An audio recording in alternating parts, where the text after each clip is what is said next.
The notification popped up on my phone at 11:47 p.m. on December 23rd. My boss, Richard Hawthorne's name, flashed across the screen, and my stomach dropped before I even opened the message. Emergency at the office. Need you there first thing tomorrow.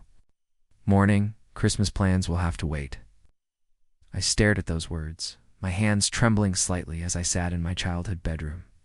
Surrounded by wrapped presents I'd spent weeks carefully selecting for my family. Tomorrow was Christmas Eve. My parents had driven for hours to see me. My sister had flown in from Portland. My nephew was finally old enough to understand the magic of Christmas morning, but Richard didn't care about any of that. What happened next would change everything I thought I knew about loyalty, justice, and the price of standing up for yourself. This is the story of how my boss tried to ruin my Christmas, how I finally fought back, and the shocking discovery that made everything so much worse. Before we jump back in, tell us where you're tuning in from, and if this story touches you, make sure you're subscribed, because tomorrow I've saved something extra special for you. 6 months earlier, I'd been thrilled to land the marketing coordinator position at Pinnacle Solutions, a mid-sized consulting firm in downtown Minneapolis. The company specialized in helping struggling businesses turn their operations around, and on paper, it seemed like the perfect place to build my career. The salary was decent, the benefits package looked solid, and during my interview, Richard Hawthorne had painted a picture of a collaborative, family-oriented workplace where hard work was rewarded and employees were valued. Richard was 42, impeccably dressed, and had the kind of confident smile that made you want to trust him immediately. He'd built Pinnacle Solutions from the ground up over the past 8 years, and the company had grown to employ 37 people across 3 departments. During my interview, he'd leaned back in his leather chair and told me about his vision for the future, how he wanted to create a workplace where people felt appreciated and supported. "We're not just colleagues here, Jake," he'd said, using my name with practiced ease. "We're family, and the family takes care of each other." Jake Mitchell, that was me. 26 years old, fresh out of graduate school with a master's degree in marketing and desperate to prove myself in the professional world. I'd grown up in a small town called Riverside, about 3 hours north of Minneapolis, where my father ran a hardware store and my mother taught second grade. They'd worked hard to put me through college, and I felt the weight of their expectations, along with my own ambitions. My first few weeks at Pinnacle Solutions seemed to confirm that Richard's promises weren't just interview rhetoric. The office buzzed with energy. My coworkers were friendly and helpful, and Richard himself made a point of stopping by my desk regularly to check on my progress.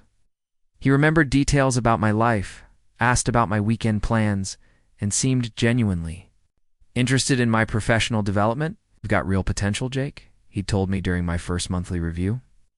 "I can see you moving up quickly here if you keep showing this kind of dedication." I'd practically floated home that day, calling my parents to share the good news. My mother had been so proud, and my father had chuckled and said he knew I had it in me. Everything felt like it was falling into place, but somewhere around the 3rd month, things began to shift in ways so subtle that I almost didn't notice at first. It started with small requests that seemed reasonable enough. Richard would ask if I could stay a little late to finish a project, or if I could come in early to help prepare for a client meeting. He always framed these requests as opportunities. Rather than demands, "I'm giving you this because I trust you to handle it," he'd say. "This is the kind of experience that's going to set you apart from other guys at your level." So I said yes. I stayed late, came in early, and took on additional responsibilities that technically fell outside my job description. I told myself this was normal for someone starting their career. You had to pay your dues, prove your worth, show that you were willing to go above and beyond. The other employees seemed to notice Richard's increased attention toward me, but their reactions were mixed. Some of my coworkers, like Janet Morrison from accounting, would give me knowing looks and mutter things like "just wait" under their breath. Others, particularly the newer employees, seemed envious of the opportunities I was getting. Tom Rodriguez, who'd started in the sales department around the same time as me, would sometimes express concern during our lunch breaks. "Don't you think he's asking a lot of you lately?" he'd ask. I mean, you've been here until 8 o'clock 3 nights this week. But I brushed off his concerns. I was young, ambitious, and willing to work hard. Besides, Richard always made sure to acknowledge my extra efforts. He'd bring me coffee when I was working late, or send company-wide emails highlighting my contributions to successful projects. The recognition felt good, and I convinced myself that the long hours were a temporary investment in my future. By the 6th month, however, the pattern had become unmistakable. What started as occasional requests had evolved into an expectation that I would always be available, always willing to pick up the slack, always ready to sacrifice my personal time for the company's needs. Richard had developed an almost supernatural ability to contact me at the worst possible moments during dinner with friends, on weekend mornings, even during my brief vacation to visit my parents. The breaking point came in early November. I'd been working on a major presentation for one of our biggest clients, a project that had consumed my evenings and weekends for nearly 3 weeks. The presentation was scheduled for a Tuesday morning, and I'd spent the entire weekend fine-tuning every slide, rehearsing my talking points, and making sure every detail was perfect. Monday afternoon, Richard called me into his office. His expression was serious, and I felt a familiar knot forming in my stomach. "Jake, I need to talk to you about tomorrow's presentation," he said, closing the door behind me. "I've been thinking about it, and I'm not sure you're ready to handle something this important." I felt like I'd been punched in the gut. "What do you mean? I've been working on this for weeks. I know the material inside and out." Richard sat down behind his desk and steepled his fingers. "I'm sure you've put in the effort, but this client represents a significant portion of our revenue. I can't take any chances. I'm going to have Marcus handle the presentation instead." Williams was the senior marketing manager, a man in his late 30s who'd been with the company for 4 years. He was competent enough, but he'd had absolutely no involvement in developing this particular presentation. The idea that he would swoop in at the last minute and take credit for weeks of my work was infuriating. "But Richard, this is my project. I developed the strategy. I created all the materials. I know the client's needs better than anyone else in the company." He held up a hand to stop me. "I understand you're disappointed, Jake, but this is about what's best for the company. Marcus has more experience with high-stakes presentations. You'll have other opportunities." I left his office feeling humiliated and betrayed. The presentation went perfectly the next day, using my slides, my research, my recommendations, and Marcus received glowing praise from both the client and Richard. During the company meeting that afternoon, Richard made a point of publicly congratulating Marcus on his outstanding work and innovative approach. I sat in that meeting room, watching my boss praise another man for my ideas, and something inside me crystallized. This wasn't about mentorship or professional development. This was about exploitation, plain and simple. Richard had figured out that I was willing to work harder than anyone else for less recognition, and he decided to take full advantage of that willingness. After the meeting, I approached Richard privately. "I need to talk to you about what happened with the Morrison account presentation." He looked up from his phone with mild irritation. "What about it?" "That was my work, Richard. I spent 3 weeks on that project, and Marcus got all the credit." Richard's expression hardened slightly. "Jake, I think you're forgetting something important here.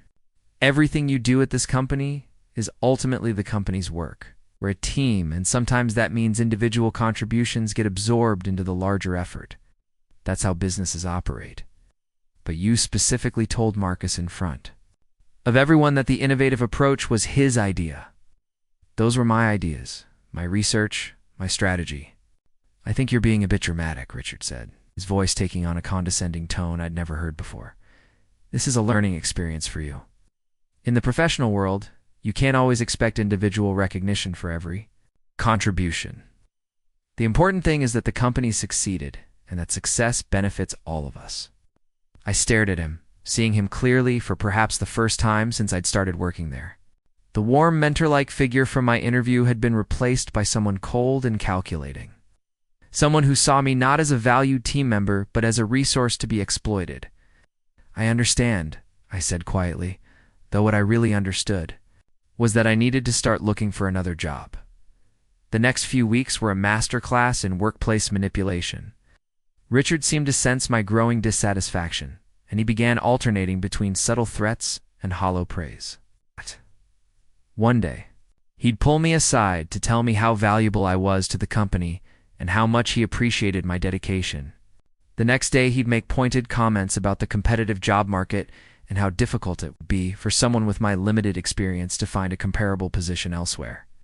"You know, Jake," he said during one of these conversations, "I've been thinking about your career trajectory here. You've got potential, but you need to be careful not to develop unrealistic expectations. The marketing field is incredibly competitive, and positions at this level are hard to come by. You're lucky to have landed somewhere that appreciates your work ethic." The message was clear. Don't get too comfortable, don't ask for too much, and definitely don't think you can do better elsewhere. But I was already updating my resume and quietly reaching out to contacts in my network. I'd learned a valuable lesson about Richard's true nature, and I wasn't going to let him continue taking advantage of me indefinitely. Tom Rodriguez noticed the change in my attitude during one of our lunch breaks in mid-November. "You seem different lately," he said, picking at his sandwich. More, I don't know, focused. "I'm just reassessing some things," I told him, not wanting to share my job search plans with anyone who might inadvertently mention them to Richard. "Well, whatever you're doing, keep it up. You seem more like yourself than you have in months." That comment stuck with me. I hadn't even realized how much I'd changed during my time at Pinnacle Solutions, how much I'd compromised my own values and self-respect in pursuit of Richard's approval. The person I'd become, always available, always accommodating, always willing to sacrifice my own needs for the company's benefit, wasn't someone I recognized or respected. Preparing and narrating this story took us a lot of time, so if you are enjoying it, subscribe to our channel. It means a lot to us. Now back to the story. As December approached, I felt like I was living a double life.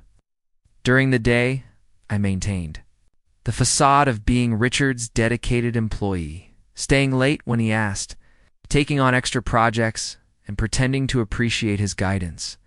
But in the evenings and on weekends, I was methodically building my exit strategy, applying for positions, scheduling interviews, preparing for the day when I could finally tell Richard exactly what I thought of his leadership style. I had no idea that he was about to hand me the perfect opportunity to do exactly that. The first hint that something was wrong came during the company's annual holiday party on December 15th. Richard had rented out a private dining room at one of Minneapolis's most expensive restaurants, and he'd spared no expense on food, drinks, and decorations. He gave a speech about how proud he was of the team's accomplishments over the past year and how much he looked forward to even greater success in the year ahead. But as the evening progressed, I noticed him having hushed conversations with several of the senior managers. Their expressions were serious, and more than once, I caught them glancing in my direction. Something was definitely being planned, and I had a sinking feeling that I wasn't going to like it. My suspicions were confirmed. The next morning, when Richard called me into his office, he was sitting behind his desk with a stack of papers in front of him, and his expression was more serious than I'd seen it in weeks. "Jake, I need to discuss something important with you," he began. "As you know, we're heading into the holiday season, and traditionally this is a slower time for the business. Most of our clients are wrapping up their projects for the year, and we don't expect much new business until after New Year's." I nodded, unsure where this was heading. "However," Richard continued, "we've got a few ongoing projects that need attention, and some year-end reporting that has to be completed before January 1st. Most of the staff will be taking time off during the last 2 weeks of December, which means I need someone reliable to hold down the fort." The knot in my stomach tightened. "What exactly are you asking me to do?" Richard leaned back in his chair and gave me that practiced smile I'd once found so reassuring. "I'm asking you to be that person, Jake. I need someone I can trust to handle the essential operations while everyone else is enjoying their holiday break. It's a big responsibility, and I wouldn't ask just anyone to take it on. Richard, I've already made plans for the holidays. My family's expecting me, and I've had these dates blocked off on my calendar for months." His smile didn't waver, but something cold flickered in his eyes. "I understand this is inconvenient, but sometimes business needs have to take priority over personal plans This is one of those times. I'm counting on you to step up when the company needs you most. But surely there are other people who could handle this. What about Marcus or Jennifer from operations? Marcus is spending Christmas with his in-laws in Colorado, and Jennifer has already left for her cruise. Besides, you're the one who's been most involved with these ongoing projects. You're the logical choice. I felt trapped, exactly as Richard had intended. He'd positioned this not as a request, but as a test of my loyalty and commitment. If I refused, I'd be labeled as unreliable, selfish, and not a team player. But if I agreed, I'd be sacrificing my holiday plans and giving Richard even more power over my personal life. I need to think about this, I said finally. Richard's expression hardened almost imperceptibly. I need an answer by tomorrow morning. Jake, the holiday schedule needs to be finalized, and I can't wait indefinitely for you to make up your mind. I left his office feeling manipulated and angry. This wasn't a request. It was an ultimatum disguised as an opportunity. Richard had deliberately waited until the last possible moment to spring this on me, knowing that I'd have limited options and little time to find alternatives. That evening, I called my parents to explain the situation. My mother was disappointed, but understanding, as I'd expected her to be. My father was less diplomatic in his response. "That boss of yours sounds like a real piece of work," he said, his voice tight with anger. "What kind of person makes their employees work on Christmas?" "He says it's necessary for the business," I replied, though I didn't believe it myself. Necessary, my foot. He's taking advantage of you, Jake. And he's doing it because he knows you're too polite to tell him where to stick his emergency projects. My father's words hit closer to home than I cared to admit. Richard had been systematically pushing my boundaries for months. I'd allowed it to happen because I'd been too focused on being the perfect employee to stand up for myself. The next morning, I walked into Richard's office with my decision made. But what I found there would change everything I thought I knew about the situation, about Richard himself. Walking into Richard's office that December morning, expected to find him waiting for my answer about working through Christmas. Instead, I found him frantically shoving documents into his briefcase while talking animatedly on his phone. No, the villa needs to be ready by the 24th, he was saying, his back turned to me. We're flying out Christmas Eve morning, and I don't want any delays with the staff setup. I cleared my throat, and Richard spun around, his face flushing slightly. He quickly ended his call and attempted to compose himself. "Jake, perfect timing. I was just wrapping up some ... year-end business details." The irony wasn't lost on me. Here I was being asked to sacrifice my Christmas for essential business operations, while my boss was apparently planning some elaborate vacation getaway. "Richard, about the holiday schedule, actually. Before we get to that," he interrupted, "I need to brief you on a few urgent matters that have come up." He gestured toward the chair across from his desk. "Sit down. This is important." I sat down, watching as Richard pulled out a thick folder from his briefcase. His movements seemed hurried, almost nervous, which was unusual for someone who typically exuded confidence. "We've got 3 critical situations that need immediate attention," he began, spreading papers across his desk. "First, the Henderson Group contract needs to be finalized and submitted before December 30th. There are liability clauses that need review, and the legal team won't be available until after New Year's." I picked up the contract, scanning through the dense legal language. "Richard, this is a 40-page document with complex liability terms. I'm not qualified to review legal contracts. You don't need to be a lawyer, Jake. Just read through it. Make sure all the project specifications match what we discussed with the client and flag anything that seems unusual. Simple quality control?" Nothing about this seemed simple, but Richard was already moving on to the next item. "Second issue.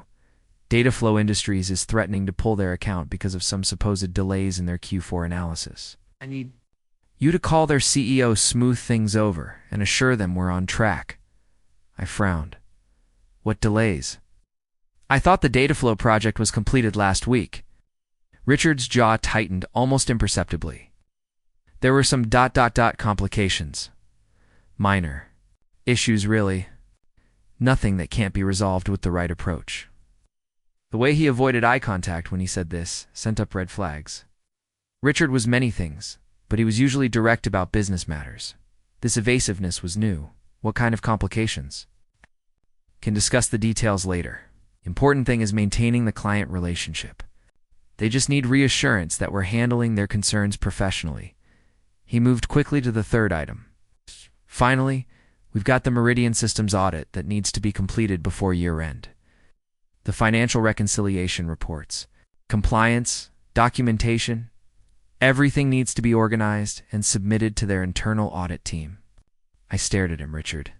That's weeks of work. The Meridian account has dozens of sub-projects, multiple departments involved, complex billing structures, which is exactly why I need someone detail-oriented and reliable handling it. He said, flashing that practice smile again. Look, Jake, I know this seems like a lot, but most of the groundwork is already done. You'd mainly be organizing existing documentation and following up on loose ends. I leaned back in my chair, pieces of a disturbing puzzle starting to come together. 3 major client issues, all requiring immediate attention, all surfacing. Right when Richard needed someone to work through the holidays, it seemed awfully convenient. Richard, can I ask you something directly? His smile faltered slightly. Of course. How long have you known about these issues? What do you mean? The Henderson contract, the data flow situation, the Meridian audit. When did these become urgent matters that couldn't wait until after New Year's? Richard's pause was a fraction too long. These things develop gradually, Jake. It's not always possible to predict when they'll reach a critical point. But I was studying his face now, looking for the tells I'd learned to recognize over the past 6 months. The slight tension around his eyes when he was being less than truthful. The way his left hand tapped against his leg when he was improvising. Oh! You're saying all 3 of these situations just happened to reach a crisis point in the past few days? Business doesn't follow a convenient schedule, Jake. You should understand that by now. I stood up, walking over to the window that overlooked the downtown Minneapolis skyline.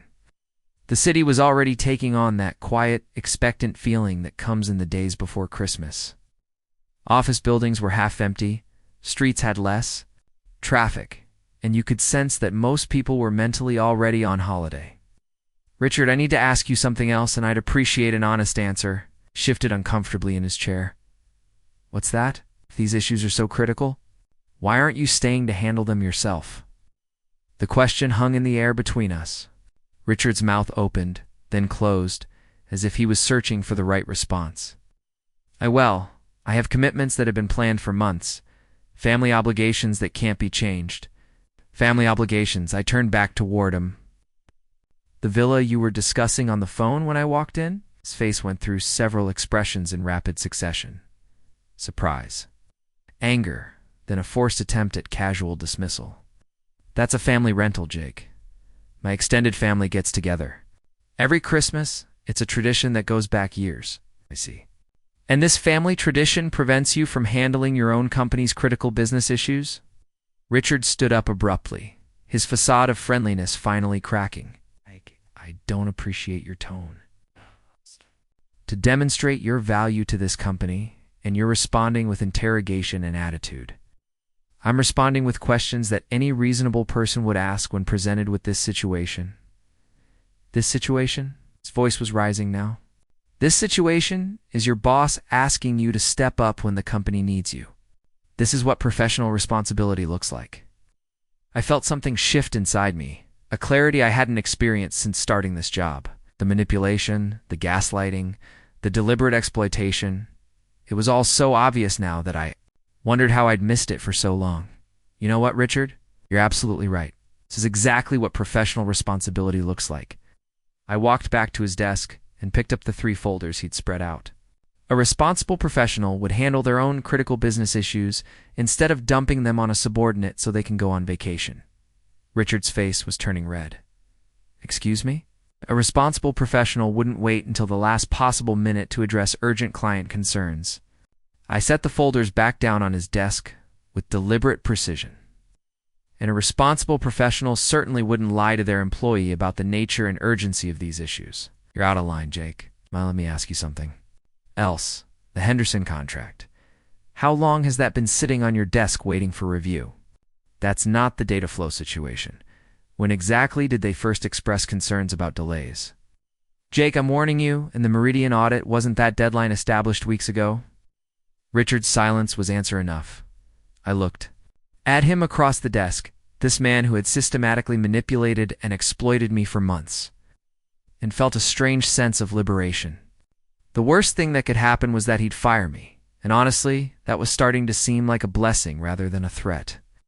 Here's what I think happened, I said, my voice calm and steady. I think you've known about these issues for weeks, maybe months. I think you deliberately let them slide because you knew you could dump them on someone else at the last minute. And I think you specifically chose me because you've spent 6 months conditioning me to say yes to unreasonable requests. Richard's hands were clenched into fists at his sides. I have no idea what you're talking about, don't I? Let's look at the pattern, Richard. Every time you need someone to work late, it's me. Every time there's an emergency project, it's me. Every time someone needs to sacrifice their personal time for the company, it's me. And now, when you want to go on vacation while leaving critical business issues unresolved, it's me again. I picked up my phone and scrolled to my calendar app. You know what's interesting? I've tracked my hours for the past 3 months. You want to know how many extra hours I've worked without compensation? His jaw was working, but no words were coming out. 87 hours, Richard. 87 hours of unpaid overtime while my colleagues go home at 5 o'clock every day? I put my phone away and looked directly into his eyes. And now you want me to work Christmas so you can go sip cocktails at your family villa? You're being completely unreasonable. No, I'm being completely clear. For the first time since I started working here, I'm seeing this situation exactly as it is. I moved toward the door, then turned back. Here's my answer to your request. No. Richard looked stunned. No, that's right. No, I will not work Christmas. No, I will not cover for your poor planning. And no, I will not continue to be your go-to person for every unreasonable demand you want to make. Jake, if you walk out of here without agreeing to handle these issues, there will be consequences. I paused with my hand on the door handle. What kind of consequences? I think you know. You mean you'll fire me? I mean I'll have to seriously reconsider your future with this company. Di actually laughed. Richard, that's the best news I've heard all week. With that, I walked out of his office, leaving him standing behind his desk with his mouth hanging open. The rest of that day passed in a blur of quiet. Satisfaction mixed with nervous energy. I cleaned out my desk, organized my files, and prepared a detailed handover document for whoever would be taking over my responsibilities. Several coworkers noticed my unusual behavior, but I deflected their questions with vague comments about year-end organization. Tom Rodriguez cornered me near the coffee machine around 3 o'clock. You look different today, man. Like lighter. Somehow, I feel lighter. Did something happen with Hawthorne? I glanced around to make sure we weren't being overheard. Let's just say I finally found my backbone. Tom grinned. Good for you.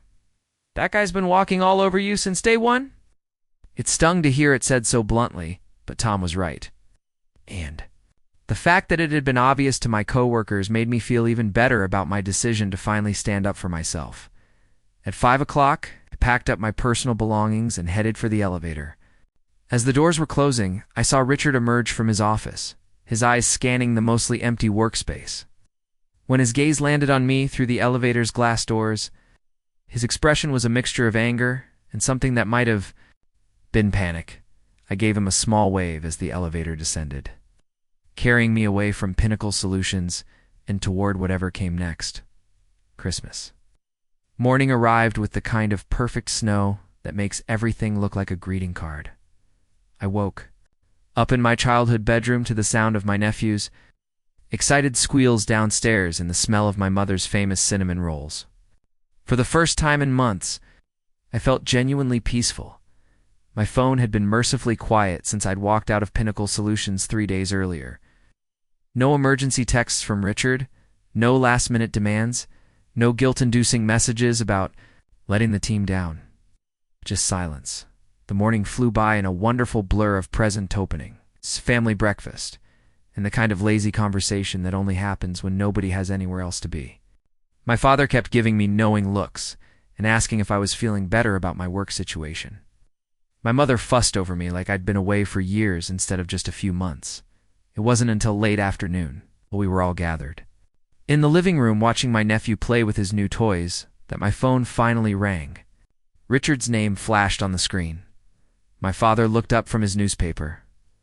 Let me guess. I declined the call and set the phone aside. It's handled, Dad. But Richard wasn't giving up that easily. Over the next hour, he called 6 more times. Each call went to voicemail. Each voicemail became progressively more desperate. The first message was professional. Jake, it's Richard. I hope you're having a good Christmas morning. When you get a chance, could you give me a call? There are a few things we need to discuss. The second was more urgent. Jake, I really need to hear from you. The Henderson situation has escalated, and I need your input on how to proceed. By the fourth message, his composed facade was cracking. Jake, look, I know we had words the other day, but this is bigger than personal disagreements. The company needs you right now. The seventh and final message was barely coherent. Jake, please, just call me back. There are things happening that I can't handle from here. I made a mistake, okay? Just ... Please call me back. My sister, Rachel, who'd been listening to the increasingly frantic messages, raised an eyebrow. This is your boss? Former boss, apparently? Sounds like he's having a nervous breakdown. That evening, after dinner and more family time, curiosity finally got the better of me. I stepped out onto the back porch, where the cold air felt sharp and clean, and listened to Richard's messages again. The desperation in his voice was unmistakable. But there was something else too, genuine fear. I called Tom Rodriguez instead of Richard. Jake, Merry Christmas, man. How's the family time? Great, thanks. Tom, I have to ask what's been happening at the office. There was a pause. You don't know? Know what? Dude, it's been chaos, like complete meltdown chaos. I felt a familiar knot forming in my stomach. What kind of chaos? Well, first off, that Henderson contract you were supposed to review? Turns out there was a major error in the liability clauses. Something about indemnification terms that could have cost the company millions if the contract went through as written. How did anyone catch that if I wasn't there to review it? Henderson's legal team caught it when they did their final review yesterday. They're threatening to not only cancel the contract but also report our company for incompetent business practices. I closed my eyes. What else? Data Flow Industries. Remember how Hawthorne said they were just making noise about delays? It turns out they've been trying to reach him for 3 weeks about missing data in their quarterly analysis. Missing data that apparently invalidates their entire Q4 report. 3 weeks? Gets better. They've already started legal proceedings for breach of contract. Something about how the incomplete analysis caused them to make bad investment decisions that cost them serious money. I was starting to understand why Richard sounded so panicked. And the Meridian audit. Tom laughed, but there was no humor in it. That's the best part. The audit deadline wasn't December 30th like Hawthorne told you. It was December 23rd, as in 2 days ago. Meridian's internal audit team is now questioning whether they can continue their partnership with a company that can't meet basic compliance deadlines, Jesus. Yeah. Oh, and here's the kicker. Apparently Hawthorne has been in the Bahamas this whole time. Posted photos on his personal Facebook yesterday of him on some yacht with a caption about earning this vacation. I felt a mixture of vindication and horror. Tom, this is insane. It gets worse. Janet from accounting told me she's been trying to reach Hawthorne about some irregularities in the expense reports. Apparently there are some charges that don't add up, and she needed approval for certain budget adjustments before year-end.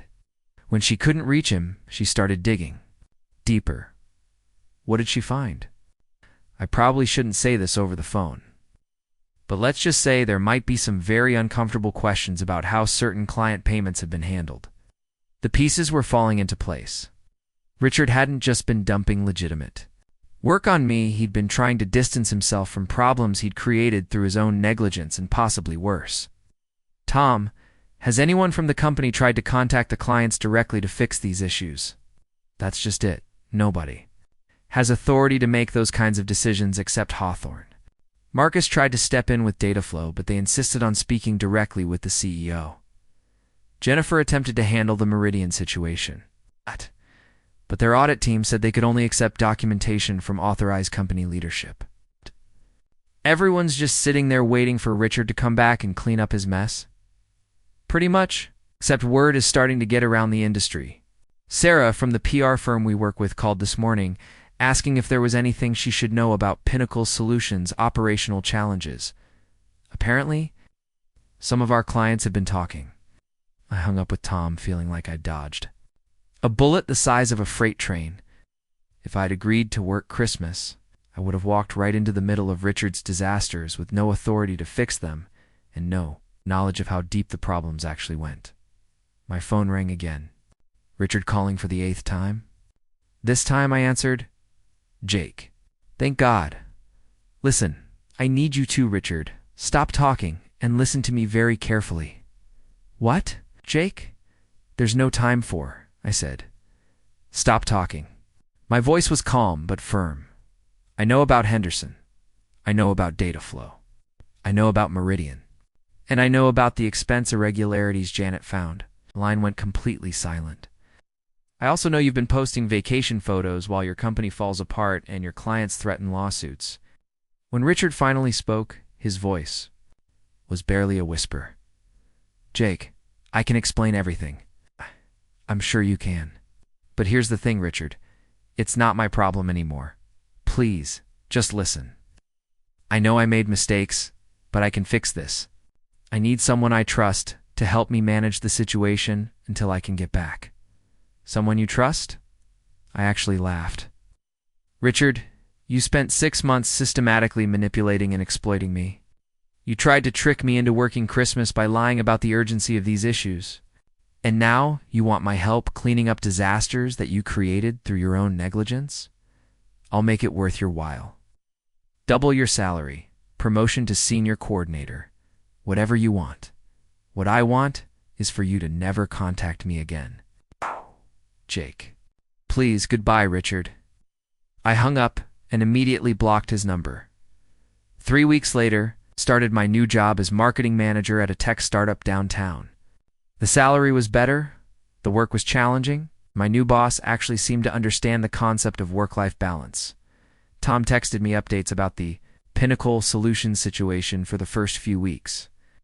Richard had returned from vacation to find 2 major clients gone, 3 more threatening legal action, and an ongoing investigation into his financial practices. The company was hemorrhaging money and reputation. By February, Pinnacle Solutions had filed for bankruptcy. Richard's professional reputation was destroyed, and according to Tom, he was facing potential criminal charges related to the financial irregularities Janet had discovered. I never heard from Richard again directly, but I did receive one final piece of information about him through the industry grapevine. He'd moved to Phoenix and was working as a sales associate at a used car dealership. Sometimes I wonder what would have happened if I'd agreed to work that Christmas. Would I have gotten blamed for the disasters? Would I have been dragged down? With Richard's sinking ship, the thought still gives me chills. But mostly, I'm just grateful I finally learned to recognize manipulation for what it was and found the courage to say no. That Christmas taught me that the most important gift you can give yourself is self-respect, and it's never too late to unwrap it. Up next, you've got 2 more standout stories right on your screen. If this one hits the mark, you won't want to pass these up. Just click and check them out. And don't forget to subscribe and turn on the notification bell so you don't miss any upload from us.